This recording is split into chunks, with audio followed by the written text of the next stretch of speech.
पहलगाम हल्ल्याचा प्राथमिक अहवाल गृह मंत्रालयाला सादर करणार। एनआयएचे महासंचालक आज श्रीनगरवरून दिल्लीला जाण्याची शक्यता। बैसरण खोऱ्यातील निरीक्षणाचा अहवाल गृह मंत्रालयाकडे मांडणार।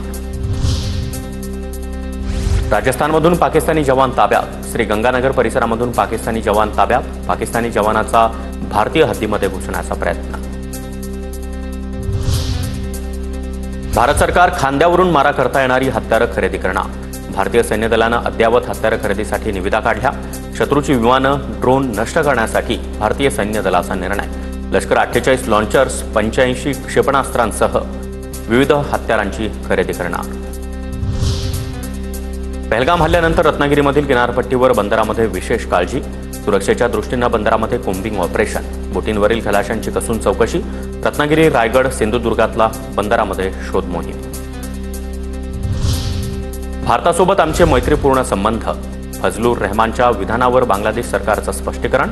बांगलादेशनं भारताच्या ईशान्येकडील राज्यांवर ताबा मिळवावा। निवृत्त बांगलादेशी मेजर जनरल फजलुर रहमाननं गरळ ओकली होती। पाकिस्तानी माध्यमांमध्ये भारताविषयी चुकीच्या बातम्या।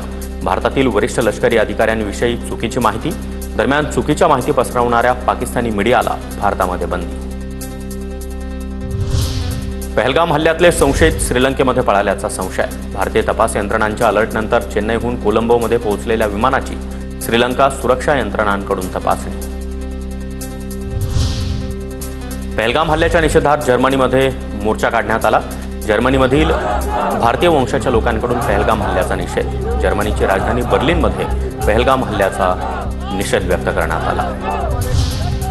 अटारी बॉर्डरवरून भारतातून पाकिस्तानमध्ये आतापर्यंत 953 लोक गेले, तर पाकिस्तानातून भारतामध्ये 1841 लोक परतले। आतापर्यंतचा हा एकूण आकडा 2794